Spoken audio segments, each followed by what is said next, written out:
My name is Amy Utsman, and I am a professional medium and psychic, and have been working as a professional medium now for just over 10 years. I am also certified under Lisa Williams as a teacher for psychics and mediums.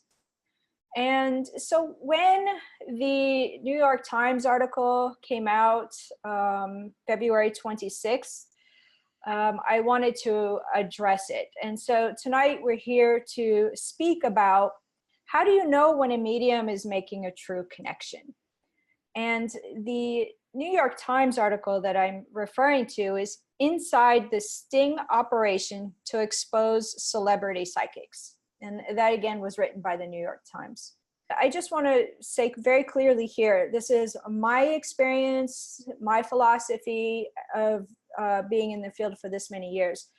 And just like any field, there are fraudulent people and there are those that are in service or with good intentions.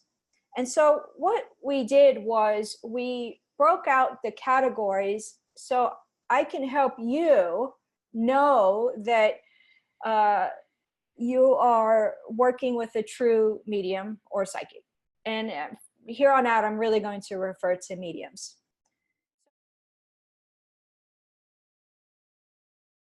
The first category is going to be, for some people, obvious, and for some people not. And that is actual fraudulent mediums.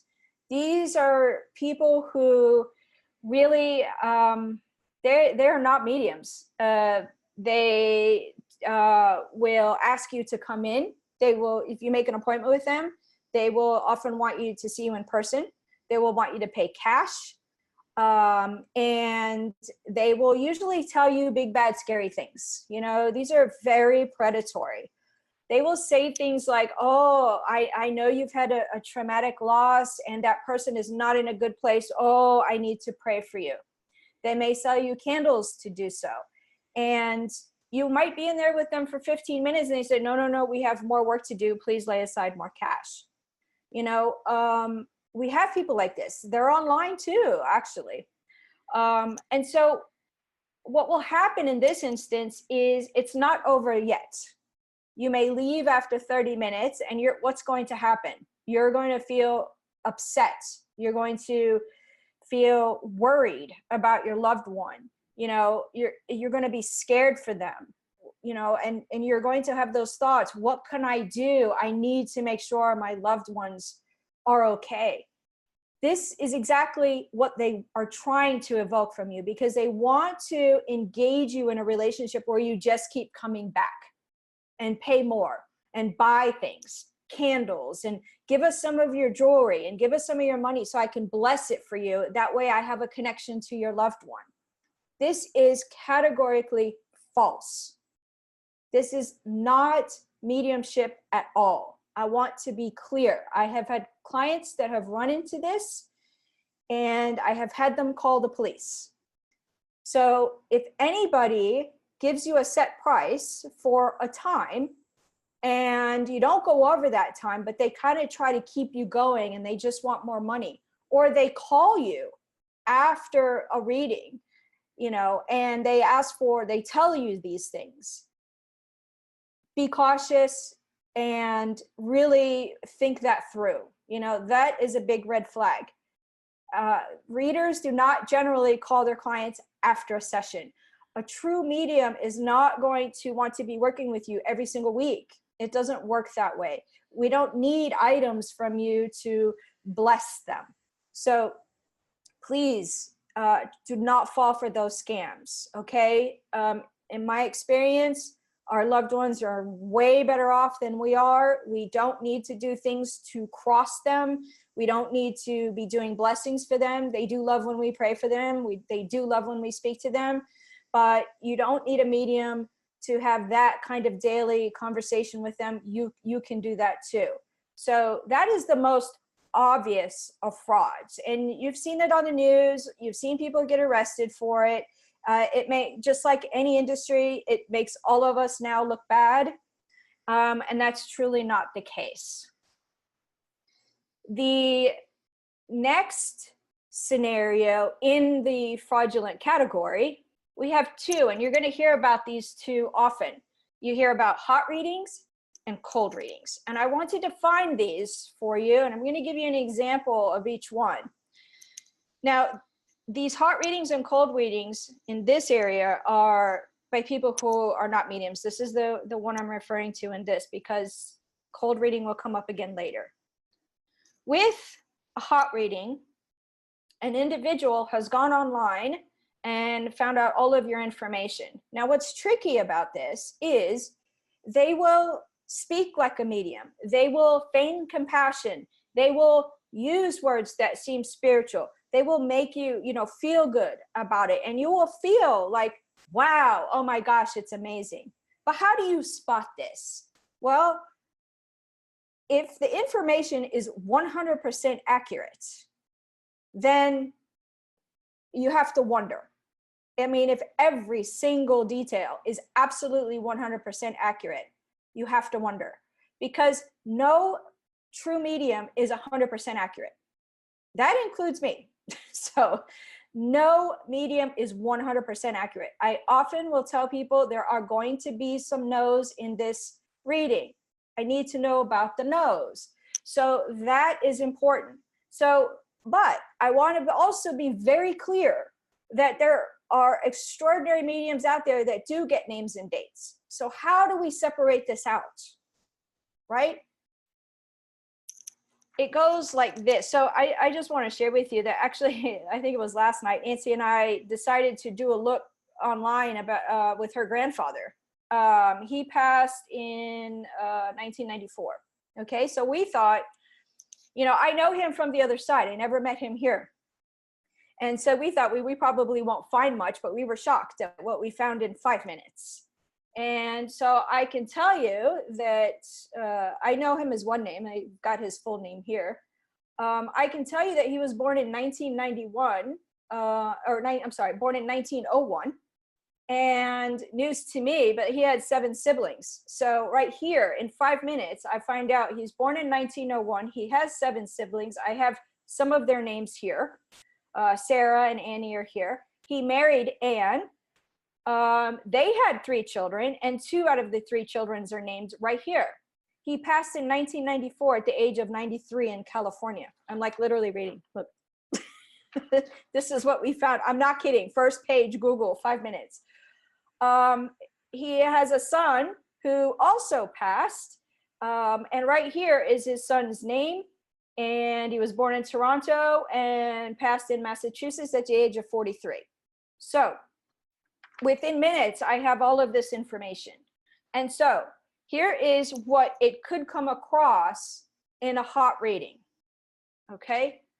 I have a gentleman coming through. I'm hearing the name, an A name, wait. I'm hearing the name Abraham, but I also hear the name Aaron.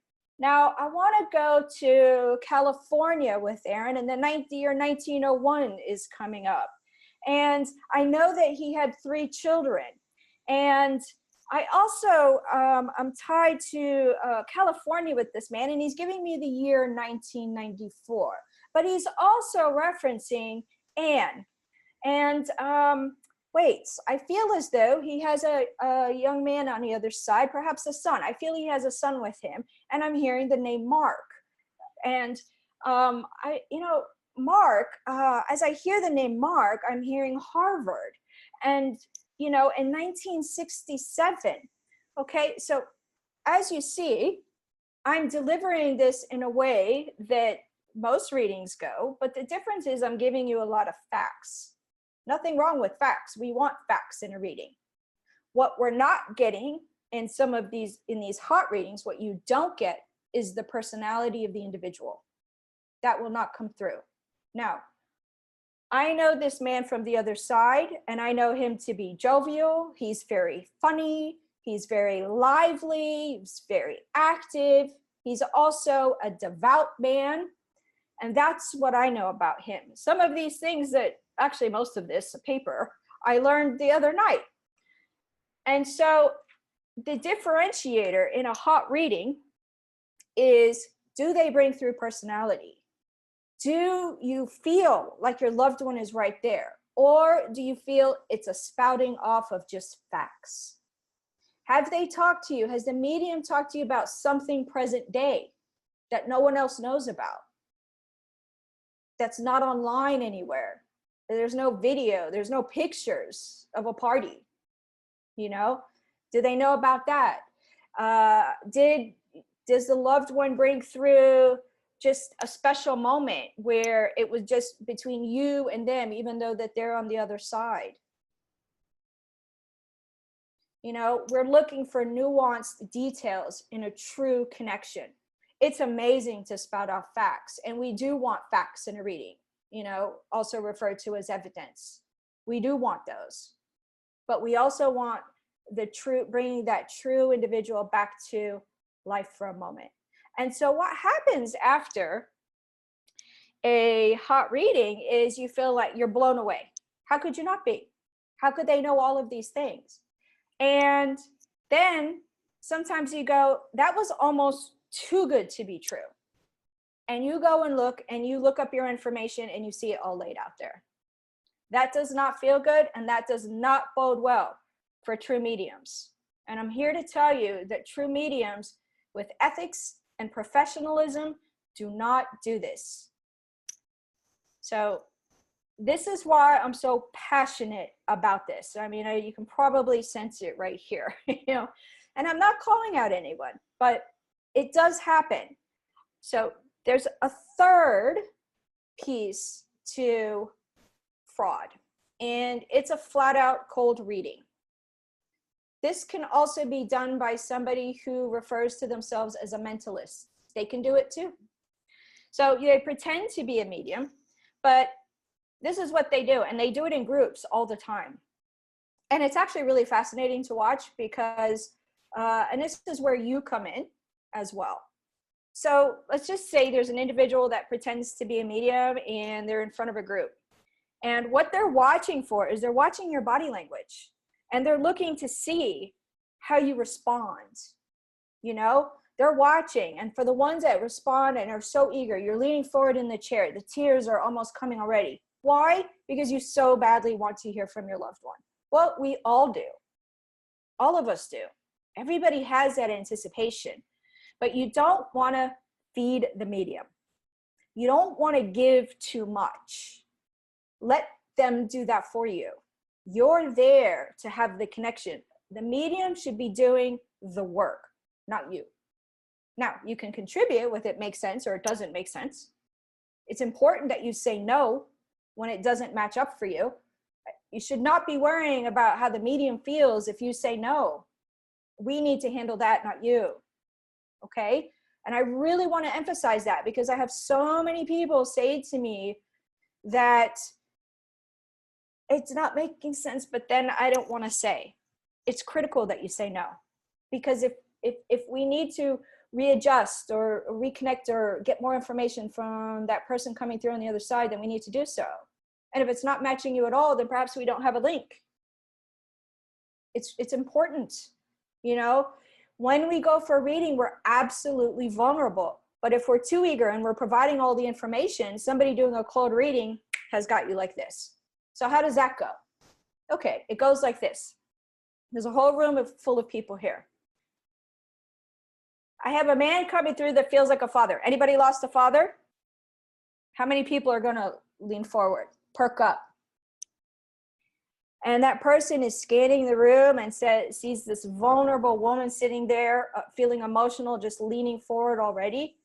Your father is coming through and he tells me how much he loves you so much. Yes, yes, yes, that's my dad. I want to hear from my dad.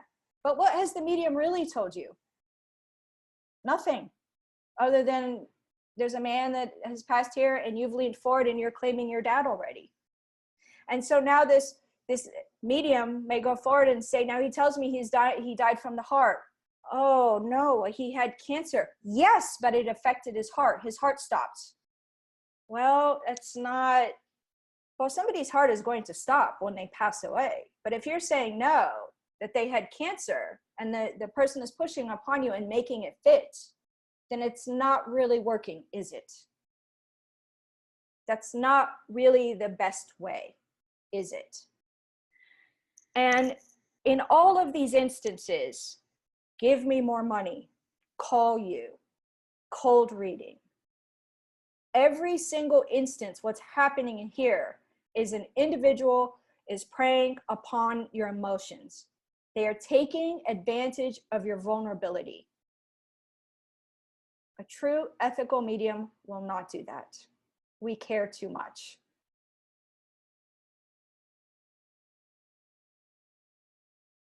The next area is where it gets a little bit fuzzy. These are mediums who are in their early stages of development. And so, you know, mediumship is not easy. It takes years to develop, just like any other skill. It's a gift and a skill. Very much like an artist who's a natural artist and they develop their skill, or an athlete, natural athlete, but they develop their skill. Mediumship is no different, and it takes years to develop it. And what happens is, in this stage, is mediums mean well, they do, but we need to touch on this because at this stage, many mediums get called out for cold readings, and they're not intentionally doing cold readings. And I want to be clear about this because too many people across the board are called out for doing cold readings, and it is not intentional and it's not meant to cause harm. But it does look like a cold reading, but they're not really doing a cold reading. So what may happen in the earlier stages of development with mediumship is a couple things. One is the medium makes a connection, and then they look to the sitter to provide that feedback in order for them to keep going. Okay, because as a medium, you're vulnerable and we rely on that yes and no, frankly. But when we're developing, we're very nervous about doing readings. You're very nervous. And if a person is giving you the yes, then that helps your confidence and builds it. If a person is not giving you much, what may happen is the medium is just building based on expression, or they may inadvertently go psychic and pick up information, and it fluctuates between a medium and psychic link. Okay, I want to reiterate again, this is not intentional, but it does happen. And like I said, there are so many mediums out there doing this. So in a cold style reading, the medium relies on your body language to kind of build that connection here with the other side. That's the mediumistic part, is connecting with the other side. Psychic is when you're connecting here with the individual. So I can be connecting with your energy and getting information about you. That's more about you though. Now, what may happen in between this cold and, you know, this medium psychic phase, what may happen is I might have connected with your mother. So I have a woman coming through and connecting with your mother. And my link is not as strong as I would like it to be because I'm still figuring it out and I'm still learning and I'm practicing. And in your mind, you think, oh, cakes. She loved cakes. And the medium may pick that up from you and say, she's telling me about cakes.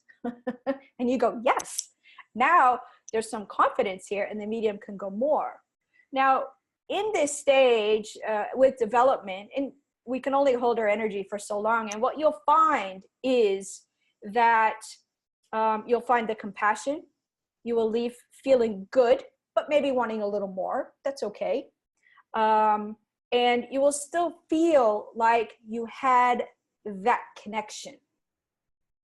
This is important to differentiate because when you're in a fraudulent, purely fraudulent way, in that situation, after you leave, it's like you have a fall.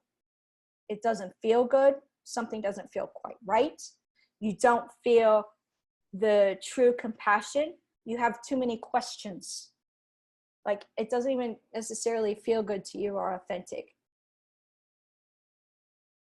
With a developing medium or medium in the earlier stages, because we're always developing, frankly, but in the earlier stages, you're going to feel that love and compassion for them because we do this because we care. We are here to be in service. And so you will feel that authenticity.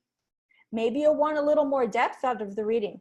Totally understandable. And they will get there as they further develop, just like I did as I developed over these years. Okay. So there's a true difference in the feeling. And I will say to you guys, trust your gut, trust your intuition, trust your feeling. The same holds true in really in a reading too with mediums in their earlier stages. Is you want to give some feedback, but you don't want to give the whole story away. You never want to give the whole story away.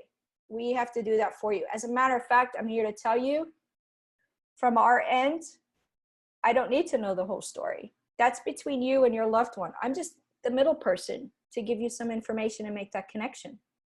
So if I bring through a gentleman that's passed of the heart and you go on and tell me, oh yes, he had, 5 heart attacks, 3 surgeries, and he was in a hospital twice a year for the last 5 years.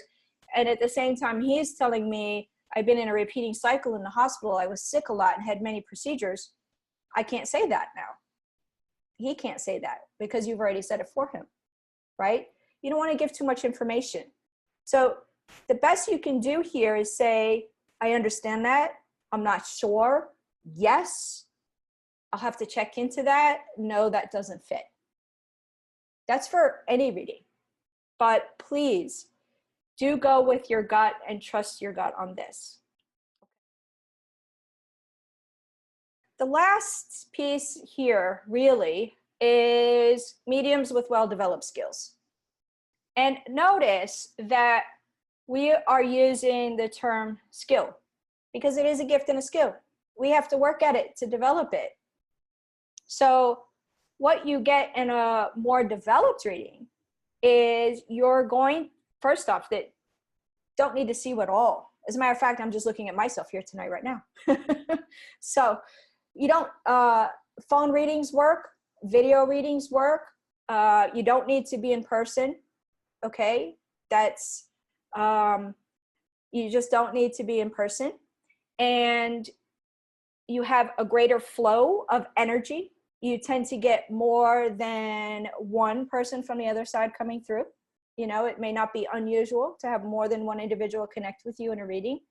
But the difference is what you, the consumer, sitter, client, however you want to refer to yourself, is what you feel you got out of it. Does it feel like a good connection? Did you feel for a bit that your loved one was in the room with us or in the session with us? Right now, would you feel like your loved one was here with you right now if I was doing a reading for you? Or does it feel, or I'm not so sure about that one? Be honest, okay? When you have been doing readings for really long and you've been able to practice and a medium is developed, the flow is there. If you've seen John Edward work, it's really, really fast. Sometimes it's too fast for you to speak. And I want to also be clear about something else here. A medium cannot read everyone. So it's also very possible that you had a friend that had an excellent experience with the medium. You sign up for an appointment with that medium and it doesn't go well. Happens. We just cannot read everyone. Your loved ones on the other side have to trust us to be a medium for you, or there has to be a right communication style to match up. So if that happens, I want to make sure that you don't take that personally on you. I heard all these good things about this medium. I went and it was, okay? Please don't take that personally, because that's the first thing that happens is that you guys say, what did I do wrong? You didn't do anything wrong. Maybe I'm just not the right medium for you, or this person or this person. Don't give up on mediumship. If you've heard good things, that medium has a good reputation, and you've had good personal referrals, and it doesn't go off you, don't necessarily give up on mediumship, and please don't blame it on yourself. Okay. Now, the one thing is, I have my own policy in how I deal with this, and I'm not going to speak for everyone here. I'm not speaking for all mediums ever, but this is my policy. When a reading does not work, or it just cannot be established. Within 15 minutes, we ought to know if there's more no's than yeses, or it's just not working. The link is not there. So when a reading doesn't work, I usually give the client a couple options. First option is if they're not comfortable and they want a refund, they get a refund, period. Full refund. The other option would be to move it out and we try a different time. That's fine. So I always leave it up to the client and what they would like to do. My belief, an ethical belief, if a reading is not a reading and it doesn't feel good to me, it cannot feel good to the sitter. And if that's the case, it's not a reading, we don't charge. That's my personal feeling. And I would say the same way that you ought to sit with developed mediums, you ought to sit with a higher developed medium. It's the same thing. Yes, that makes sense. No, I'm not sure. I'll have to look into that, because things do come through that we don't know, that you don't know. Maybe you don't know all your family members, okay? But be honest, please be honest. It's really important. I hope that's making sense. So with that, now I'm happy to answer your questions. Here's the first question. Are there times when you are unable to connect with loved ones, and why? So yes, the answer is why. I alluded to that. I alluded to that just a little bit. The answer is yes. I'd like you to think about it this way. Maybe you've heard it this way before. There is a three-way conversation. And so, you know, I have a communication style. Each of your loved ones is going to have a communication style, and you have a communication style. All of that has to work for it to make sense. And sometimes some people just never come through in any reading ever. And we may not always know why. Now, I have somebody on the other side that I was close to. They've never connected with me and never come to a medium, ever. So it does happen. And it's the way that the medium handles it is what I hope for, that we keep comfortable with. So, you know, like I said, it's the way it's handled that ought to leave you feeling pretty good.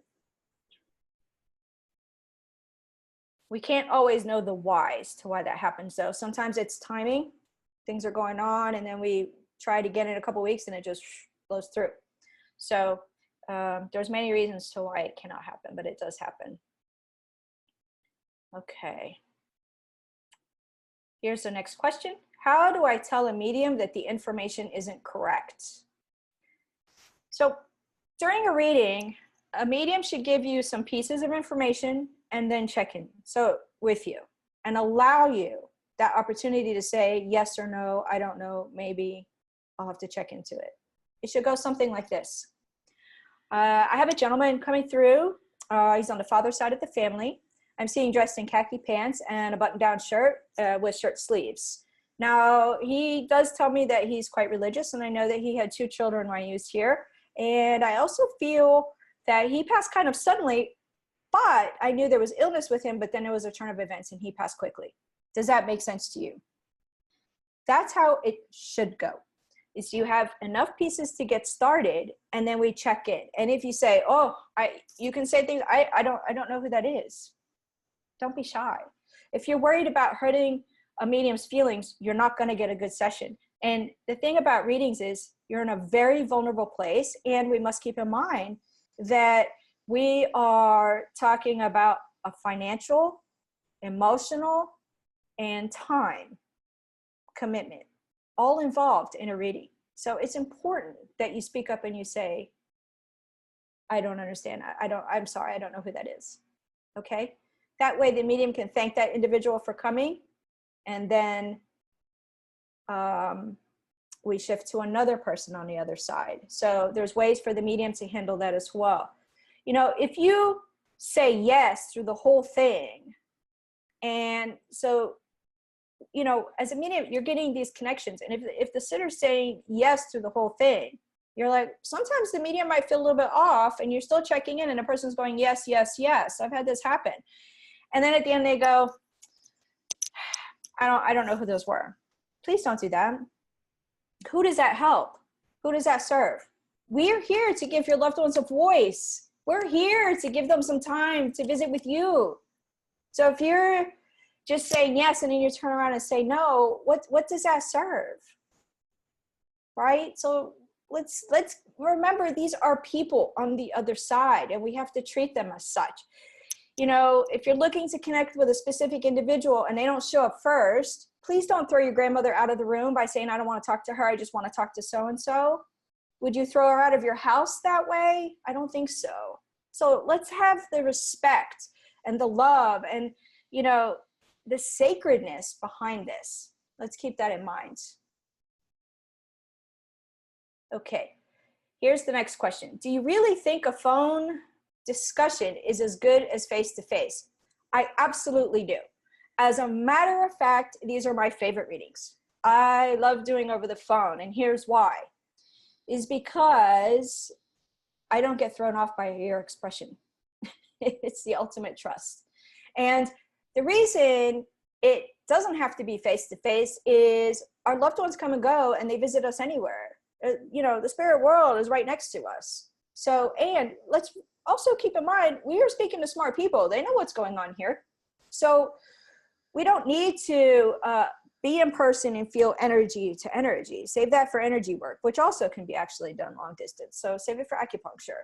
You know, this is why we offer readings over the phone. This is why we can do readings over radio. It's, you know, it's how I did readings in December here. You know, I don't need to see you. Why? Because I'm speaking to your loved one and they will help clarify who they are so you understand. Make sense? Okay. Next question. Should a medium ever tell you bad news? Whew, well, that's a loaded question, Denise. I believe that there are ways to deliver information. I think I would have to try to understand further what you would consider bad news. Sometimes a loved one may give us a heads up that somebody's getting ready to pass, but usually in the case of somebody getting ready to pass, it wouldn't be unexpected, right? There are things, I will be honest, there are certain things I will not share if I see them, but usually I pick them up psychically unless I know the reason why. So there are ways to deliver information. You know, it's not right for a medium to only tell you positive things if things aren't always positive. I mean, then you're not doing your role as a medium. You know, or if you're there for the psychic reading, am I meant to be famous and the person doesn't see it? I'm not going to tell you you're intended to be famous to make you feel good. What service of that is? But there's a way to deliver it. Maybe we look at, you know, why did it have to happen this way? You know, so I think with the question of should a medium ever tell you bad news without knowing what you consider to be bad news, I would say a couple things. One, it's important for a medium to share the information. And two, there is a way to share it so you feel at least there might be some clarity or reasoning behind it. You know, it's not a good situation if a medium says to you, well, you know, I'm getting this stuff from the other side, but I think you're not going to live to 30 anyway. Maybe there's other reasons that we could change that up. I don't know. So I think I would have to know more, but it's important that we share the information, but in a compassionate way, in a way that makes sense. We're here to be in service of. Okay, next question. What if you hope for a connection to a specific loved one, but the medium connects with a different family member? Happens all the time. Now, I liken it to when you're getting ready for a medium reading, in your mind, you're like, I really want you to come. I really want you to come. I really want you to come. So, but in your mind, you've sent out an invite. I want Tony and family to come. Okay. So in physical world, if you send out an invite to Tony and family and Tony shows up at the door with his family, you're not going to welcome Tony in and shut the door on the other people, his family, are you? No. So you know, and we also sometimes have family members that have been waiting to connect with you. So it doesn't have to be just one person. I mean, I've had up to 8 people in a 1-hour reading. So it doesn't have to be just one individual. And I will talk as fast as I can to get through all of those individuals, because I have to respect the fact that they're here for you. What I will say is, when you're getting for a reading, please do invite the ones that you wish to hear from. This is what will work well for you. You know, that will give you the greatest chance, but we have to also allow the process. And if there's any mediums listening on this call, they will understand this. We have to allow the process. If grandma wants to speak first, but you didn't really hear her well, she may be just opening the door for the others to come in. You know, maybe she was the family protector while she was here. She'll still hold that role on the other side if she wants to. So we have to allow the process. And so I also clearly say, no, I don't want to talk to them. Just give me so-and-so. Not the best way, because you can cut the link and upset all your loved ones and make them leave. Not nice. So, you know, let's do keep in mind that we are speaking to people. But good question. You guys always have good questions, so I love these. Okay, next question. I feel like some of the mediums on TV are authentic and some are not. Can we use some of the same techniques as we would in a personal reading to determine this for ourselves? Well, that's a great question. And now part of the challenge with that is, on TV is heavily edited. So you don't get to see the whole reading. So I think it would be really hard to evaluate some of the readings you see on TV. You know, so again, first off, most of us don't have access to a lot of those mediums on TV to even try and get a reading from them. You know, wait lists close, years and things like that. But if you happen to want a reading from one of the mediums you see on TV, then I would say, if you have somebody that's had personal experience or has, you know, you can reach out to people and see what that was like. But you can also use your own intuition to say, does that feel like a good medium for me? Yes or no? And the answer will sit somewhere in your body where you feel it, you know, yes or no. You know, so, but there's a lot of editing in TV, so you don't get to see the whole process. A reading probably can be 30 minutes and you might see 5, you know, it's very edited out. And that's when they pick out some of these clips that make people look like they're, well, it could have been amazing. That other 90%, and they stalled for 3 seconds trying to clarify the connection. So that's a harder one. Very good question, but a harder one to determine. Okay, next question. What is your advice to those honestly developing their mediumship on how best to handle these debunkers if they are encountered or accused of being a false medium? Oh, Leanne. So, yeah, you're gonna get it. It's just, you're going to get it. You probably are going to be told you're doing the work of the devil. You're crazy. Nobody can do that. I mean, you're going to get all kinds of things. And the only thing you can do is hold steady to what you know to be true, and what works for you. Now, what I do is I really don't talk about what I do unless somebody's interested. Now, if people ask me what I do, I tell them I'm a medium. And usually it's one of 2 responses. Oh my gosh, that's so cool. Or, and they literally take a step back, which I don't know what they think is going to happen in that moment, but whatever. And I let them lead the way. I'm not here. Most mediums are not here. We're not here to force it upon you. We're here to show that the afterlife exists. We're here to be in service of those on the other side. And we're here to do it with love and compassion because we choose to do so, to live on this path. But just like I don't want anybody trying to, you know, lay on their beliefs on me that doesn't work for me, I don't do the same. And so make some friends that might be other mediums so you can talk to them about it.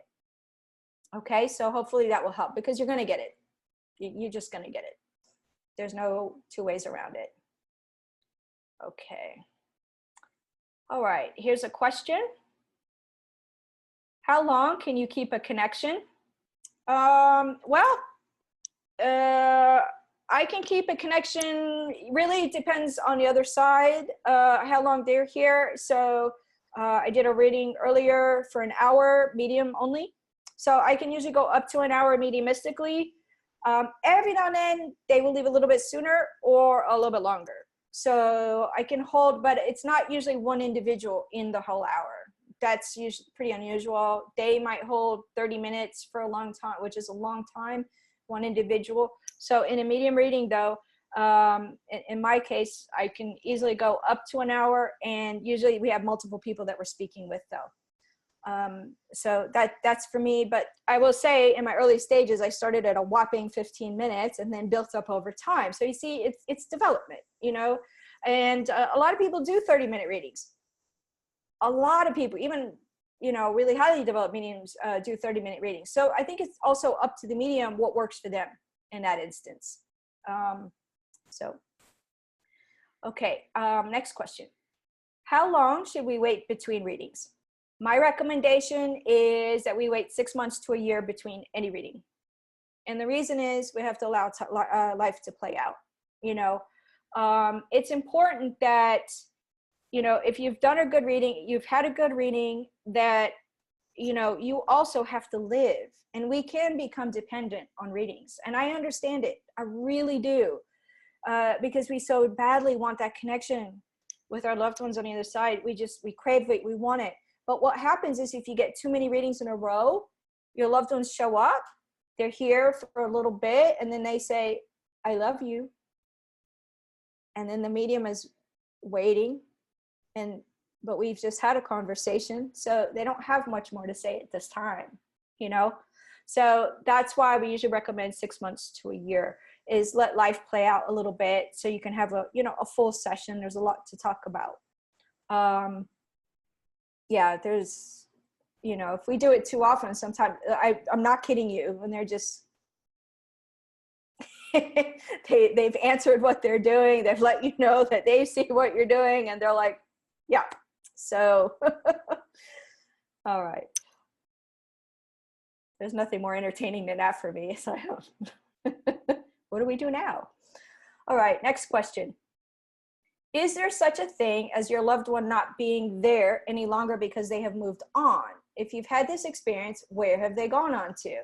Oh, wow. Okay, well, that's quite the question. So I would say it's not that they're not there. They're, in my experience, my understanding, I can speak to my philosophy, there's different areas on the other side. Oftentimes what you find is when somebody passes, they'll come through with a lot of visceral information. You will feel them in the house more. You'll feel them more. Even as the medium, it's almost like they're like right here sometimes. It's so close.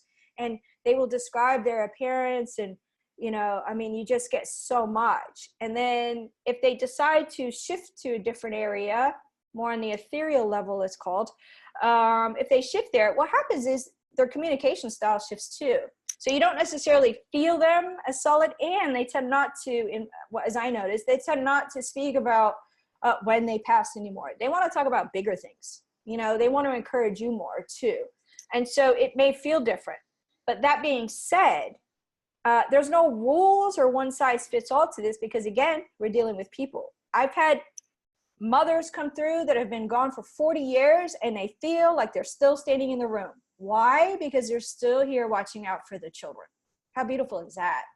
You know, they can take me through their house. So,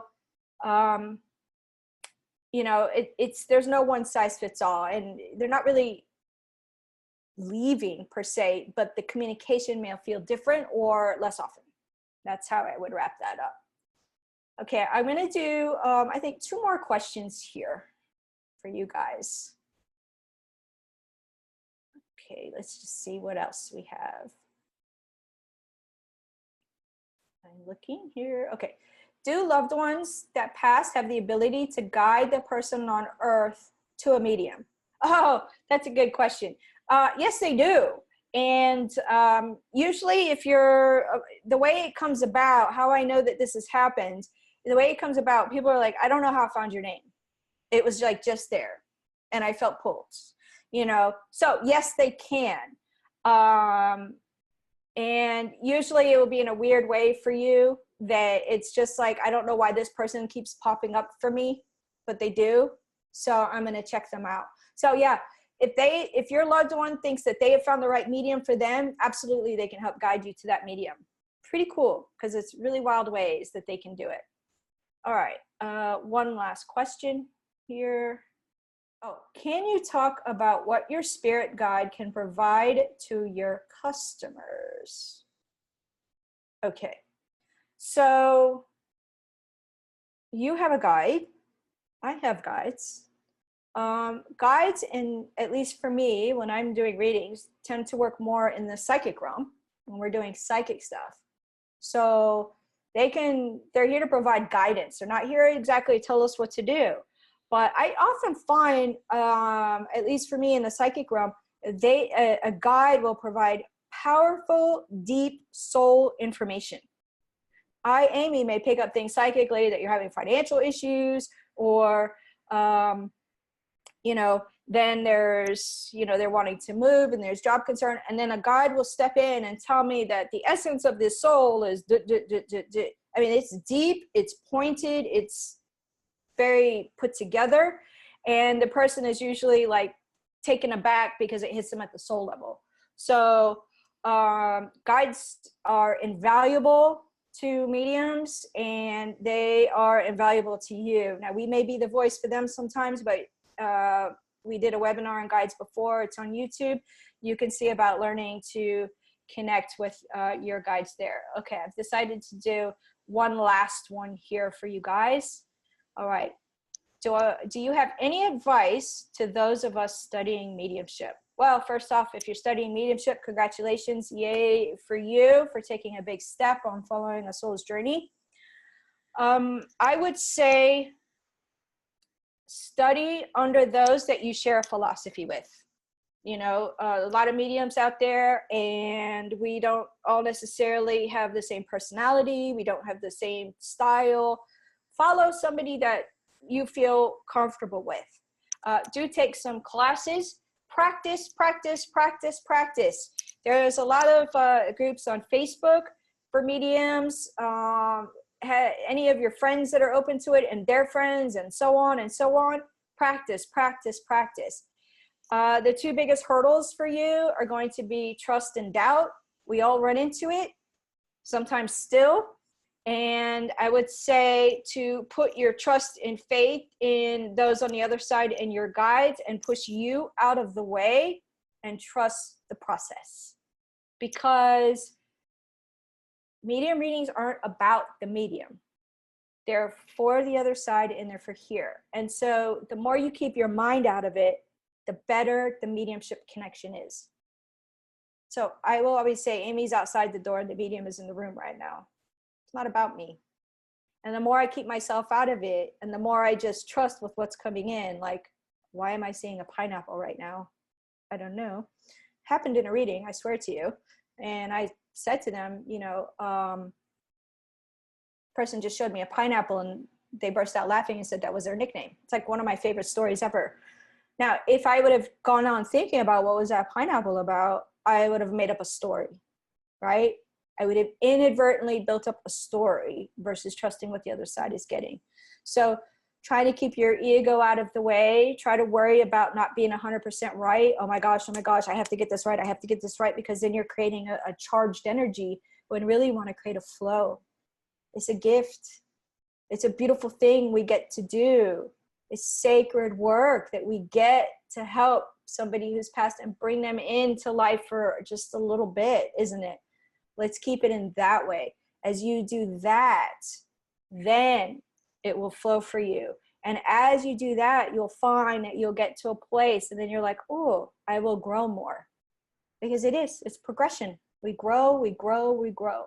Our mediumship grows and grows and grows. So that's what I would say about it.